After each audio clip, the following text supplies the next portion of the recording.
What if the money you worked your whole life to save could disappear in a single night? Not because you spent it, not because the market crashed, not because your bank failed, but because it was sitting quietly inside your own home. A few years ago, a retired widow, we'll call her Margaret, kept a large amount of cash in an old biscuit tin at the back of her linen closet. She was 74, lived alone, and believed she was being careful. She didn't trust keeping too much money in the bank. She liked knowing she could reach out, open that tin, and physically see her savings. It made her feel safe. Then one winter evening, a small electrical fire started in the wall behind her bedroom. It wasn't a huge fire. The house didn't burn to the ground. But the smoke, water, and heat ruined more than she ever imagined. After everything was settled, Margaret went looking for that tin. What she found was soaked, blackened paper, bills stuck together, some partly burned, some unreadable, some simply gone. And the most painful part? That money had taken her years to put aside. So let me ask you something. If you keep cash at home, even just-in-case money, would your family know where it is? Would it survive a fire, a flood, a break-in, a scam phone call, or even a simple memory lapse? If you're over 60 and you keep cash at home, please stay with me, because what you don't know could cost you far more than you think. Now, before we go any further, let me say this clearly. Keeping a small amount of cash at home for emergencies makes sense. Power outage, snowstorm, debit machine down, short-term emergency. Many Canadian seniors do this, and there's nothing wrong with being prepared.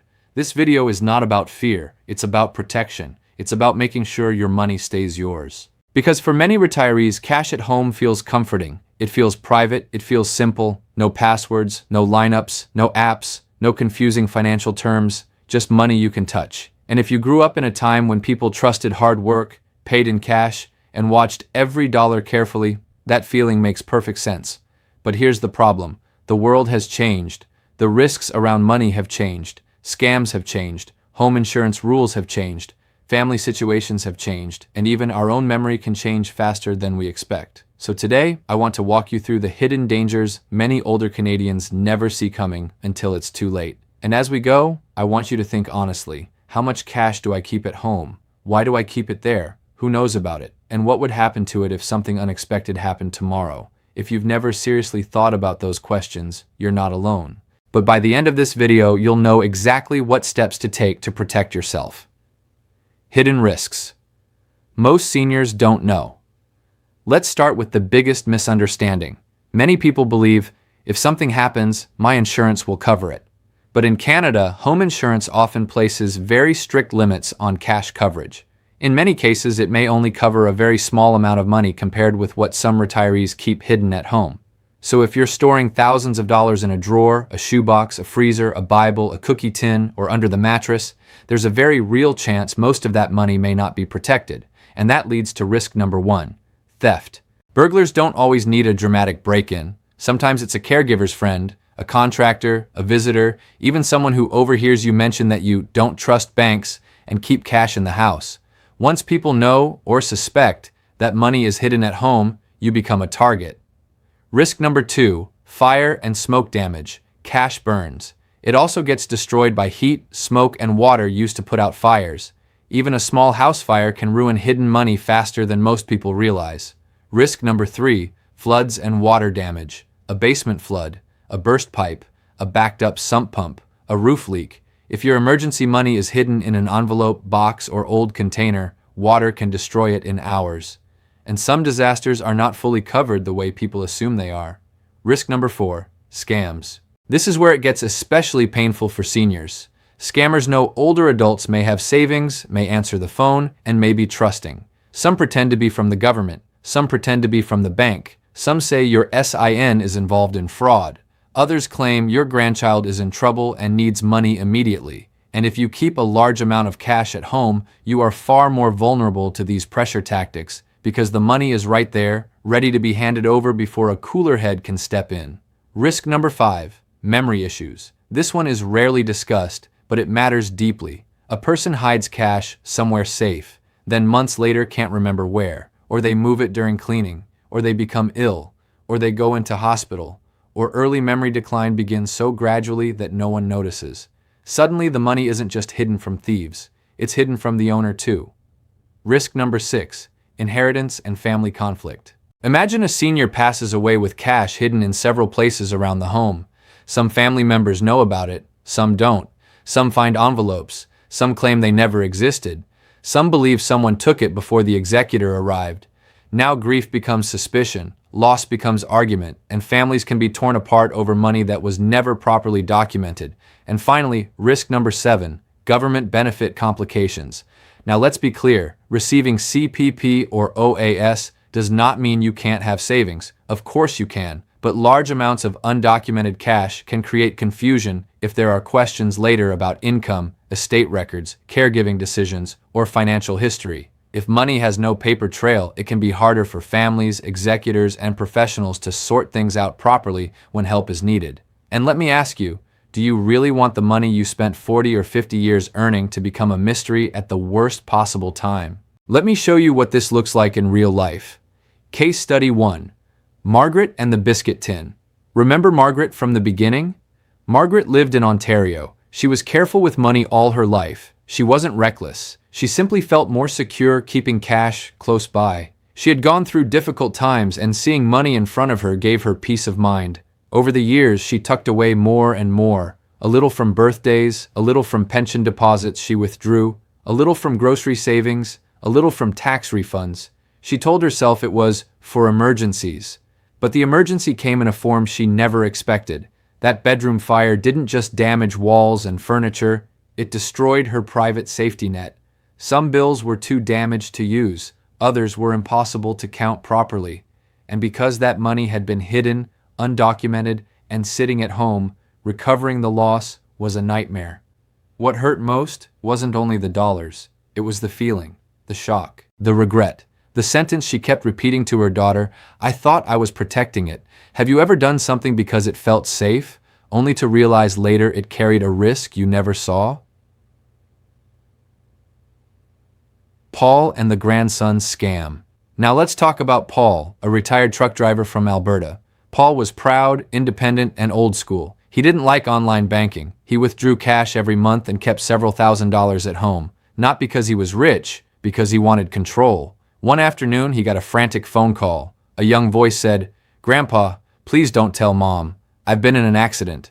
Then another man came on the line, sounding official, calm, urgent. He said Paul's grandson needed money immediately for legal trouble. He was told not to hang up, not to call anyone else, not to waste time. Paul panicked. He believed he was saving his grandson. Because the cash was already in the house, the scam moved fast. He put money in an envelope, followed instructions, and within hours, it was gone. Later, when he finally reached his family, the truth came crashing down. His grandson had been fine the whole time. Paul didn't just lose money, he lost sleep, he lost confidence, he felt ashamed. And that shame is exactly what scammers count on. Let me say this gently. If cash is sitting in your home, a scammer doesn't need to convince you to move money from investments or wait 3 business days. They just need to create enough fear to get you to act fast. That's why this matters so much. That is not the legacy most parents want to leave behind. Expert advice and solutions. So what should seniors do instead? First, don't panic. This isn't about making you feel foolish. If you keep cash at home, you are not alone, and you are not doing something strange. Many retirees do it for understandable reasons. The goal now is simple: reduce risk without losing peace of mind. Here's the first solution. Keep only a modest emergency amount at home. A small amount for short-term emergencies can make sense, enough for groceries, medication, or temporary disruptions. But emergency money should not quietly turn into a hidden pile that grows year after year. Ask yourself, do I need this much cash at home, or have I just gotten used to it being there? Move larger amounts to a safer, traceable place. For many seniors, that means a bank account, credit union account, or another properly documented option that creates a clear paper trail. This is important not just for safety, but for your future self and your family. A paper trail protects you, it protects your executor, it protects your children from confusion, and it protects your wishes. Tell one trusted person where your emergency plan is. You do not need to tell the whole world, in fact don't, but one trusted person, an adult child, trusted relative, lawyer, or designated helper, should know the basics of your emergency money plan and where important financial information is stored. Not necessarily the exact amount of every dollar. Just enough so your affairs do not become chaos if something happens. Write it down clearly. If you keep any emergency cash at home, document it privately. Write down where it is, approximately how much, and the date you updated the note. Store that note somewhere safe with other important papers, because I'll remember is not a financial plan. Review your home insurance and coverage limits. Don't assume. Check. Ask specifically, how much cash in the home is covered? That single question could save you from a painful misunderstanding later. Protect yourself from scam urgency. Create one rule today. No money moves during a panic phone call. Not for the bank, not for CRA, not for the police, not even for a crying voice claiming to be family. Hang up, verify, call back using a trusted number. Urgency is the scammer's favorite weapon. Make your estate simpler, not harder. If you want to leave a gift, leave clarity. Hidden cash may feel private, but it can create confusion, suspicion, and heartbreak after you're gone. And isn't that the opposite of what most parents and grandparents want? What seniors should do today. So let's make this practical. If you're watching right now and you keep cash at home, here are 5 things you can do today. Yes, today. Number 1, go check how much cash you actually have in the house. Not what you think you have, what you actually have. Number 2, decide how much is truly needed for emergencies. Be honest. A reasonable emergency stash is one thing. A hidden life savings fund is something else. Number 3, move the rest to a safer, documented place. Don't get around to it someday. Do it while you're healthy, clear-headed, and in control. Number 4, write down your plan and store it with your important papers. If you have a will, power of attorney, insurance documents, or benefit papers, that's where this information belongs. Number 5, choose one trusted person to talk to. This conversation may feel uncomfortable for 5 minutes, but it can prevent years of confusion later. And if you're a son, daughter, niece, nephew, or caregiver watching this with a parent or grandparent, please approach this gently. Don't shame them. Don't lecture them. Don't say, "That's ridiculous." Instead say, "I want to help protect what you worked so hard for." That one sentence can change the whole conversation. Emotional closing story. Before we close, let me leave you with one final picture. Imagine 2 seniors. The first one says, "I've always kept cash hidden around the house. It makes me feel safe." The second one says, "I still keep a little emergency money, but the rest is protected, documented, and known by one trusted person."